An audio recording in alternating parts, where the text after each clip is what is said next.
He had a stroke in December of 1999. I got in from church around 12:30, 1 o'clock. I called him. He said he thought he needed to hang up because he was having a hard time holding the phone. At that point, I told him to go to the emergency room.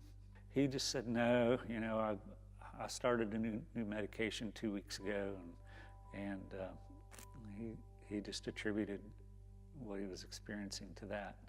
And then that evening, he was in a $1 million United Way gig playing the drums, and he stroked out right in the middle of the gig. Found him with these tubes and machines all around him and non-responsive at that point. That was pretty difficult. The doctors actually say that it's quite a miracle that Dad lived to begin with. If you were to look at a CAT scan, you just see such a large dark area. It covered 2/3 of one side of the brain. But because he was in such good physical shape, that kept him, they say, from dying.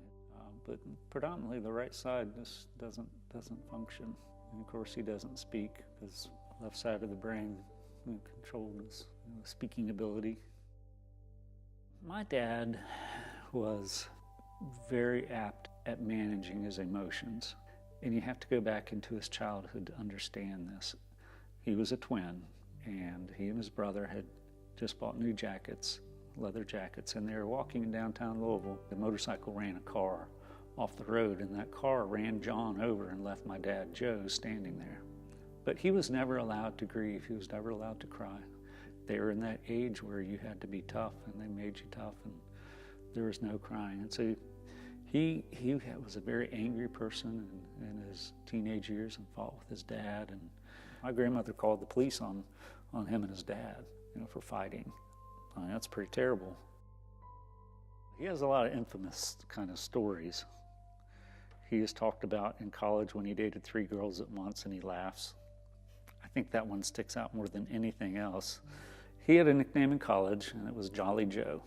And he was the center of attention. He walked in the room, and everybody just gravitated toward my dad. He was the high school quarterback, and could have played football at Louisville, could have golfed at Louisville, but instead wanted to be in the military. And he was deputy commander of 1945th Comm Group, which oversaw satellite communications and satellite defense systems. And he helped as a wing director develop the search and rescue satellite system, the SARSAT system, which is the first network of satellite systems linked together using location techniques that we commonly use with our phones today. It has saved many people, downed aircraft, down ocean-going vessels, lost hikers, and it can be actually looked up on the internet to see the number of people who've been rescued. But he wasn't allowed to bear arms when he was in Vietnam, and he was kidnapped.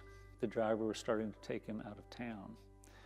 And his neighbor back where he grew up, they were pretty well off, and he had a gun collection, so he had given my dad a little pearl-handled Derringer, and my dad had to shoot the guy that was kidnapping him.